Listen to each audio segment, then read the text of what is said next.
Wait.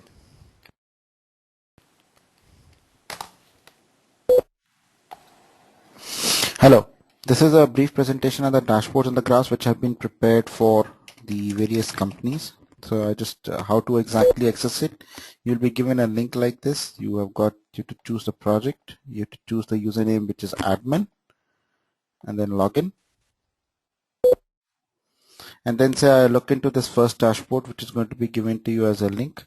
So what we have done is that we have looked at the gross margin. So normally companies know what is the gross margin across all the items by which they break even. So say suppose I choose gross margin, which is 50%, and I say okay, and then I look at the count of transactions. So we have divided the items into three categories: A, B, and C.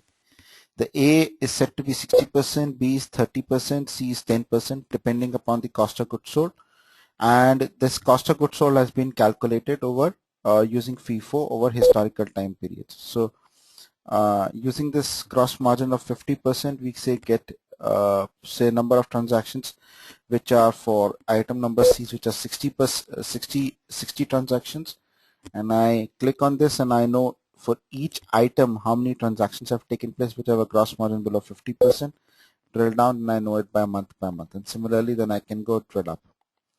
Then again, this pie chart gives the breakup of the categorizations and the percentage revenues associated with it. So suppose I take say category A and I click upon this, I get this is the actual category, and then within the actual category I have the item, and within the item then I have the the month-wise breakup.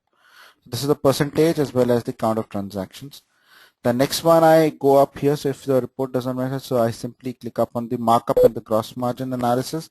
So the markup is the percentage over the cost of goods sold which is being charged for a particular product. This has been done for sales of various items by month. So we have looked at the months here, and we have looked at the markup percentage along with the gross margin. Gross margin is the margin, the sales minus the cost of goods sold, but divided by the sales value. And I've looked at it across the months here, and if I click on this markup, then I can get item by item, and then the item by item, then I can drill down further and get it to voucher by voucher also. Then I look at the stock to sales ratio. So this report actually gives me an indication of which items are overstocked. So I look at item category B. So I refresh this and I click on A, and within A, say I've got this is the markup and the margins, and here it is that which items in category A.